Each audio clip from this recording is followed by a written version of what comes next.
Hello दोस्तों। Democracy democracy बहुत easy topic है, ठीक है। तो आईएएस में हर चीज को रट के आप आगे नहीं जा सकते हैं, चीजों को कैसे समझते हैं ये देखिए। इस टॉपिक के माध्यम से हर टॉपिक को रिलेट करके मैं आपको बताऊंगा कि चीजों को कैसे आप उतार सकते हैं बहुत इजी वे में। इसका एक तरीका होता है। डेमोक्रेसी क्या है? A system where the leader is elected by the citizen of that state और a country, that is called democracy. ठीक है। लोकतंत्र एक ऐसा शासन जिसमें लोग अपनी नेता को चुनते हैं और नेता चुनने का अधिकार उनके पास होता है। इसमें बहुत सारे अधिकार होते हैं। अब देखिए इनका डायमेंशन अगर बांट दिया जाए, देखिए डेमोक्रेसी में मान लीजिए कि ये रिलीजियस है, ये सोशल है, ये इकोनॉमिकल है, ठीक है, या चाहे और भी कुछ मान लीजिए, इसको इन्वायरमेंटल है, ठीक है। इस तरह से मैंने इनको डायमेंशन में अगर बांट दिया जाए इसको डेमोक्रेसी को, तो कोई भी चीज, जैसे कि एक बात ध्यान रखिए कि भारतीय परंपरा में जो बड़े भाई होते हैं, तो जब छोटे भाई का विवाह होता है तो छोटे भाई की जो वाइफ होती है उनसे बड़े भाई का मिलना मना ही होता है, ऐसा नियम बनाया गया है। तो आप सोचेंगे ऐसा नियम क्यों बनाया गया होगा? ठीक है, रक्षाबंधन का नियम बनाया गया है, ऐसा नियम क्यों बनाया गया हो? क्योंकि हर साल राखी बांधने से आत्मीयता से लगाव हो जाए, ताकि किसी तरह की चीजें गलत कार्रवाई आगे ना बढ़े। तो बड़ा कल को छोटा भाई घर में ना रहे, घर का पावर किसके हाथ में होता है? बेसिकली दिखा जाता है बड़े भाई के हाथ में। तो अगर ना रहे और कहीं जो नई लड़की विवाहित होकर आई है उसके साथ किसी तरह का गलत कार्य ना किया जाए, इसीलिए यह नियम बनाया गया समाज में कि जो छोटे भाई की जो वाइफ होगी वो अपने बड़े भाई से दूर रहेगी ससुराल में। ठीक है। तो उसी तरह से आप उसी कॉन्सेप्ट को यहां लागू करिए कि डेमोक्रेसी जो है, डेमोक्रेसी इंडिया में क्यों लाया गया। अब देखिए यहाँ पे थोड़ा सा इंडिया का एक रफली मैप बनाता हूं मैं, ठीक है। देखिए आप इंडिया का मान लीजिए एक ऐसा रफली मैप बनाया मैंने, तो डेमोक्रेसी मान लीजिए, तो यहाँ का कल्चर और यहाँ के कल्चर में फर्क है, ठीक है। नॉर्थ ईस्ट के कल्चर और यहाँ के कल्चर में फर्क है।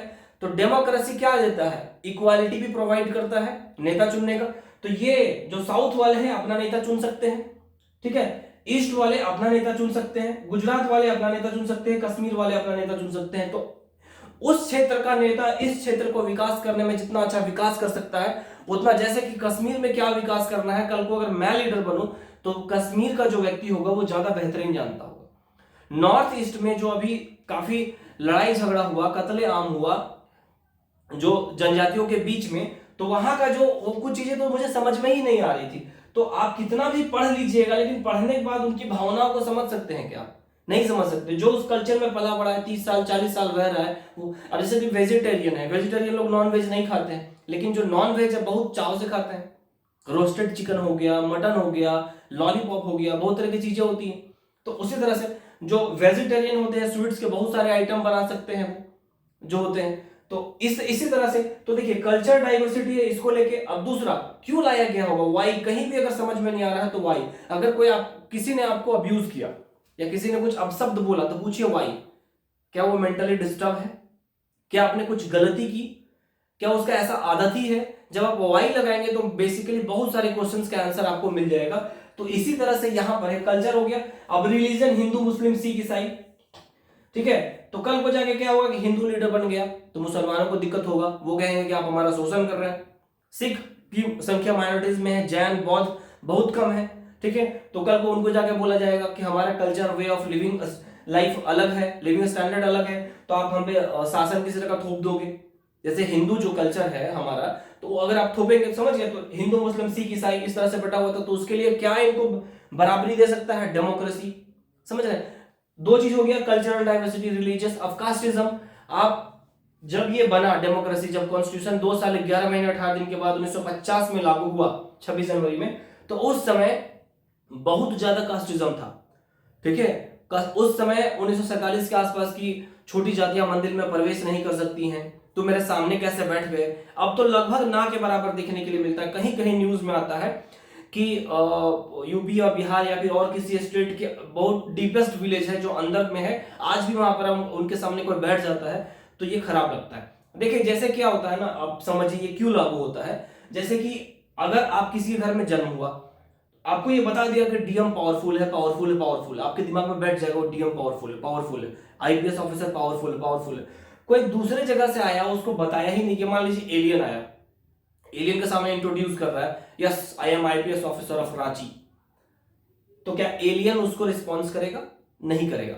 ठीक है, बोलेगा ठीक है मेरे पास बहुत सारे हथियार, इसका जवाब मैं बहुत बेहतरीन तरीके से आपको देता हूं। समझ रहे? तो उसी तरह से ये जब चीजें बार बार तो हमारे सबकॉन्शियस माइंड में बैठ जाती हैं, तो सबकॉन्शियस माइंड में ये बिठा दिया गया कि ये नीची जाती है, नीची जाती है, नीची जाती है। ठीक है, तो कास्टिज्म पहला क्या है, कल्चर डाइवर्सिटी, उसको प्रोटेक्ट किया डेमोक्रेसी ने, तो डेमोक्रेसी इसलिए लाया गया। रिलीजन को इक्वल बनाने के लिए, कास्टिज्म को इक्वल बनाने के लिए, अपॉर्चुनिटी इक्वल बनाने के लिए। अगर मान लीजिए कि कोई दिल्ली यूनिवर्सिटी से बच्चा है, वो टॉपर है, और कोई झारखंड के बहुत अंदर वाले इलाके में है, ठीक है, बहुत अंदर के इलाके में रह रहा है, दोनों ने ग्रेजुएशन किया, वहां पे बहुत मुश्किल से गाड़ियां पहुंचती हैं, वो विलेज में रह रहा है, तो क्या जो दिल्ली यूनिवर्सिटी का जो टॉपर है 80% 90%, वो इस स्कूल का, उस कॉलेज का जो ग्रेजुएट है, दोनों में सिमिलैरिटीज होगी, डिग्री इक्वल होगा, लेकिन वे ऑफ टॉकिंग, बिहेवियर, ठीक है, उनका कम्युनिकेशन स्किल में बहुत फर्क देखने के लिए मिल सकता है, और मिलता ही मिलता है। क्यों? अच्छे यूनिवर्सिटीज के बच्चे बहुत ज्यादा सक्सेस करते हैं। तो इसीलिए डेमोक्रेसी लाया गया। हर जगह पर आप जब वाई लागू करेंगे ना, वाई, तो ये बहुत सारा समस्या का समाधान हो जाएगा। तो इसीलिए इंडिया में डेमोक्रेसी, बहुत बार बोला गया कि प्रेसिडेंशियल रूल लागू कर दिया जाए, जैसे अमेरिका में है, तो इंडिया में भी प्रेसिडेंशियल रूल लागू कर दिया जाए। इंडिया में क्यों नहीं अपनाया गया? 200 साल तक अंग्रेजों का शासन था। प्राचीन काल से हम लोग ग्राम पंचायत में एक सभा करते आए हैं, तो संसद क्या, एक तरह का सभा करने का तरीका, वो बड़ा रूप है, वही है। तो जब 200 साल तक हम लोग इसका आदत में आ चुका है संसदीय रूप, तो फिर इसमें क्यों इंटरफेयर करना? 1947 में आम जनता का जो शिक्षा का अभाव बहुत ज्यादा था, गरीबी चरम सीमा पर थी, टेक्नोलॉजी नहीं था, हमारे पास अनाज नहीं था, रुपए की कमी थी, तो उस समय फिजूल का उस समय जब घर में उलझन हो रहा हो ना, तो विकास बाद की बात है, पहले घर को शांत कर लीजिए, वही काफी होता है। ठीक है, जैसे कि पहले अगर उफान आ रहा हो कहीं नदी में, तो पहले वो संभल जाए, उसके बाद उसको नदी को पार करने के बारे में सोचना चाहिए। तो यहीं पर जब डेमोक्रेसी, तो इस तरह से सोच के लाएगी।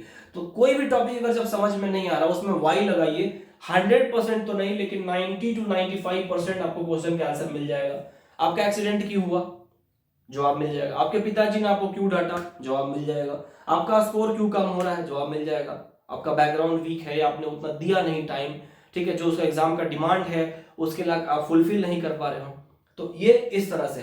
तो यूपीएससी के सिलेबस में हर टॉपिक्स को कॉन्स्टिट्यूशन, वाई, इस तरह से ऐड करिए, और अपने आप को उस जगह पे रख दीजिए, भारत के बीच में आप खड़े हो जाइए, और डाइवर्सिटी को देखिए, रिलीजन, कास्टिज्म, तो आपको कॉन्सेप्ट क्लियर होने लगेगा। अच्छा, इसीलिए डेमोक्रेसी लाया, और ये हमारे नेताओं के द्वारा बहुत बेहतरीन काम किया गया। ठीक है, अगर अच्छा लगा होगा तो एक लाइक कर दीजिएगा। Thank you and best of luck to all of you.